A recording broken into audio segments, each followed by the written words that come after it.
Ember Witch. Book 1. The Lich. Volume 1. Black Tragedy. Chapter 3. Half-Blood. October 21st to December 21st, 458 BME.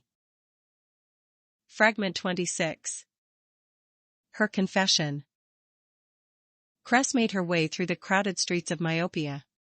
She had successfully finished her contract and left Accio dead in his room.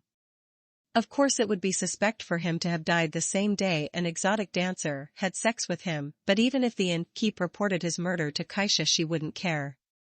She would have to retire Julia Nikau for some time as to avoid any future trouble her show may have caused, but it wasn't like she didn't have many more characters to choose from on jobs like it. She rode up the pathway that led to the sanctuary, then dismounted her horse. She took the short walk to the cave that she called home and opened the door.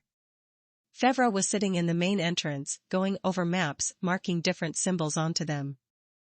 Cress stepped forward and leaned over him, wrapping her arms around his chest.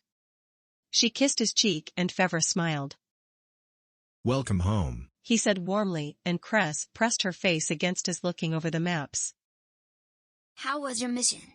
Neela informed me of your success before I left, but I want to know how it went directly from you," she said, and Fevra hummed softly. "We killed every necromancer, destroyed an evil weapon, captured the elven spy and fought a ball of rotting deer corpses.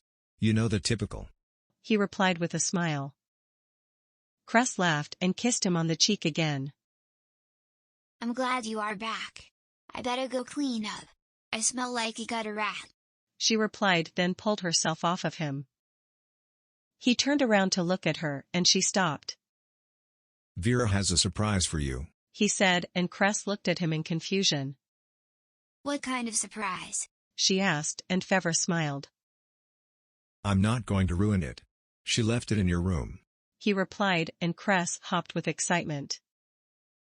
She turned quickly and nearly ran to her room. She swung the door open to see a black and gray skirt, black and gray crop top shirt, black stockings, and a black and gray cloak laid out on her bed. She approached the bed looking over the new Cinder's attire, taking in every detail. The skirt was far more elegant and even a bit shorter than the one she wore now. A red and yellow flame sewn tightly to the right side. The crop top shirt had 2 loops attached at the shoulders and a broken sword sewn into the center. The cloak, again, just a bit shorter than the one she was wearing, had the same broken sword and flame sewn into it. Lastly, the stockings had additional pockets attached to the outer thighs for a multitude of knives. She ran her hands along the new clothes and smiled. She was informed the day before she left that Kaisha would perform Koyaku when the other Mordens arrived for the council meeting, and Cress suspected that the new clothes were to show that they were Kaisha's personal assassins.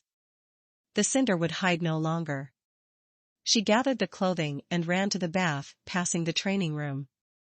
She felt Neela and Vera clashing their color against each other. She made her way to the bath and soaked in the warm water, letting out a sigh of relief. "Do you think it will work?" Neela asked, then clashed her blade against Vera's. "She is a sucker for romantic shit, of course it will work," Vera grunted and pushed Neela back. They swung at each other, sparking magic together. "And you are okay with it?" Neela asked as she parried Vera's next swing. "Why should I care?" Vera asked, then threw out an energy dart that Neela slapped aside. "I just wanted to make sure that all of us being this way was okay," Neela said after another energy bolt was deflected by her glowing blade. "Look, if you are really that worried about it, then don't do it. I have been your sister for years. Why would it bother me? I agreed with Cress about Fevra, so why wouldn't she agree to this? I mean, if you and Fevra really kissed the other night, then that means that you are fine with him, but you're hung up on me and Cress? If we are going to be Kaisha's enforcers, we may as well have our fun before we get bogged down by the politics to come," Vera said as she dropped out of her combat stance.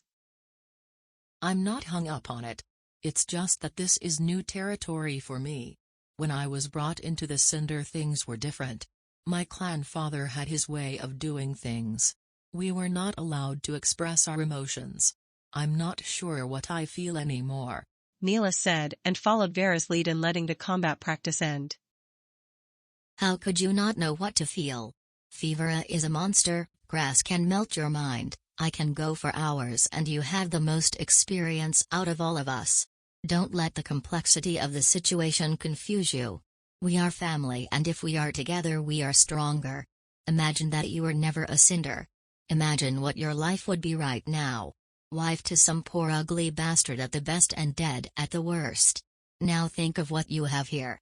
3 loving siblings who would die for you. Who cares if our clan doesn't adhere to the old tenets?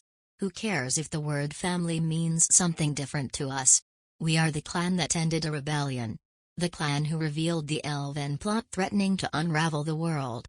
Don't be a bitch and jump headfirst into what you want. Take anything your heart desires and hold no regrets. I will not be your wife but I sure as fuck will be your partner. Fevera, Grass and I have the same agreement. We are not going to get married, we won't become tied down with jealousy over who fucks who, it doesn't matter. We are the Blade of the East. All of us. If you want in on what we have then join us. Sex is just sex but family is forever. Vera said then walked to the door dropping her color. By the way you owe me Haven Stem. She said before she exited the room. Neela dropped her aura and took a deep breath. She had so much going through her head. She had wanted to get married and form a family when she was younger. She would watch couples walk hand in hand down the streets and envy their happiness. After years spent living and breathing the business of blood, she held on to the envy. Of course she had sex for pleasure before. She knew that what Vera, Fevra, and Cress had wasn't like those couples she envied in her youth. After the night she and Cress discussed the three's time together, she felt as if she was missing something in her life. Was it that envy coming back after so many years? She couldn't understand what she was feeling. She wanted to ask Cress if it was okay to join their newly found relationship. Vera and Fevra were already okay with it, but she was afraid of what Cress would think. She understood where Vera's heart was in all of this, but she felt deeper about Cress. As if she was in love like those couples were. She couldn't grasp why she felt this way. She knew part of it was jealousy, but the rest was far more complicated to understand.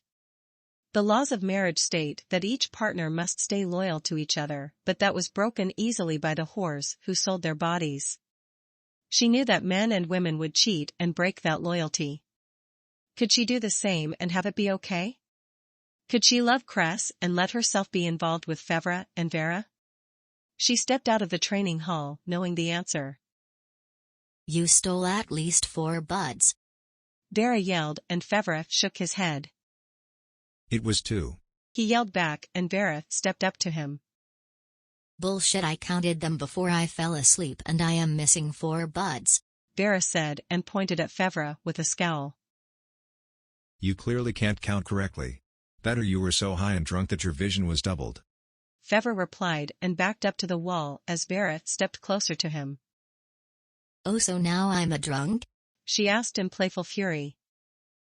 You heard me. Fevra said back with a smile. You are a fucking asshole. Vera said then slapped him across the face. Better than being a drunk. He replied and Vera slapped him again. 4 buds by Friday, you got that? She asked, then turned around and walked to her room. Fevra rubbed his face and pulled himself from the wall. Gods, she can really lay into a man when she's pissed. He said to himself, then sat back down to finish his work. He had been planning his route through the forest.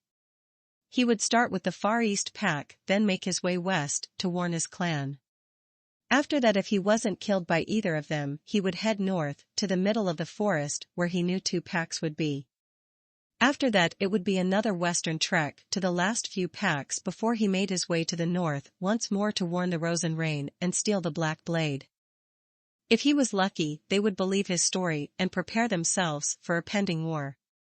If not, both him and Hana would be executed. The Lyran don't give second chances to the exiled. If he isn't able to convince each clan, they would hang his body from the tallest tree as a warning to all who followed his example. He had to make sure his warning stuck, but with Hana's hatred for his people he was walking into one of the deadliest places he could ever imagine.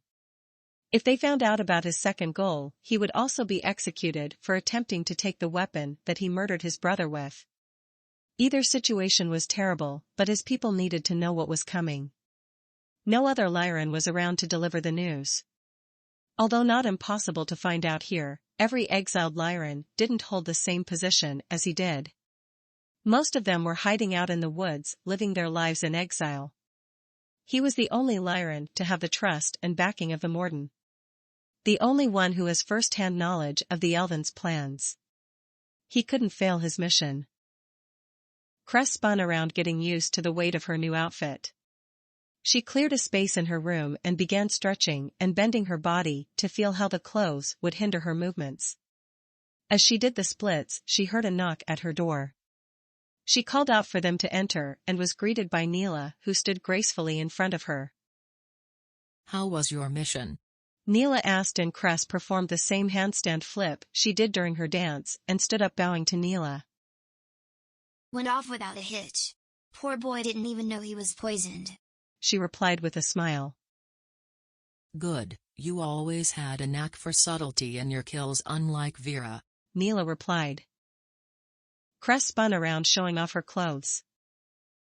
I love the new outfit. Definitely more my style, Cress said gleefully, and Neela smiled. Vera had it specifically made for you after Kaisha presented us with ours. The tailor didn't get the memo on your particular dress code when Kaisha commissioned him, so Vera returned to the shop and made sure that he got it right, Neela replied, then took a few steps toward Cress's desk. She ran her hand across the wood, then looked to Cress.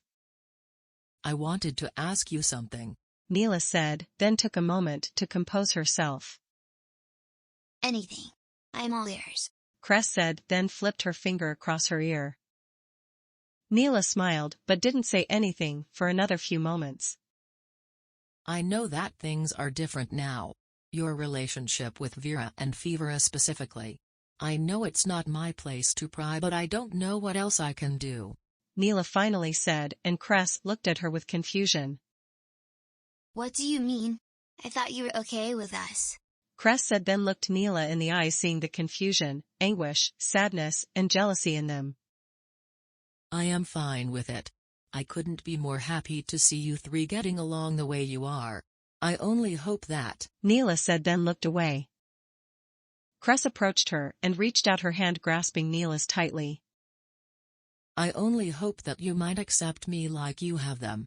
I know what I did to you was wrong. I treated you like meat when you were young. I threw you to the drunk bastards who defiled and beat you, then used your immaturity for my own pleasure when you needed help. I can't help but look back at that day and hate myself because I took advantage of your heart, Neela said as she began to tear up. What are you talking about? I've never thought of what you did as a bad thing. If you hadn't found me, I would have been dead. If you hadn't put me in the whorehouse, I would have never become the woman I am now, and if you had never shown me what true love was, I would never have found myself. Neela, I never held it against you. I was 16. I knew what I was asking for, and I knew that only you could help me. Vera and I were trained together, and during our training she helped me get through the tough times, but she couldn't give me what I desired. She was in the same position as I was.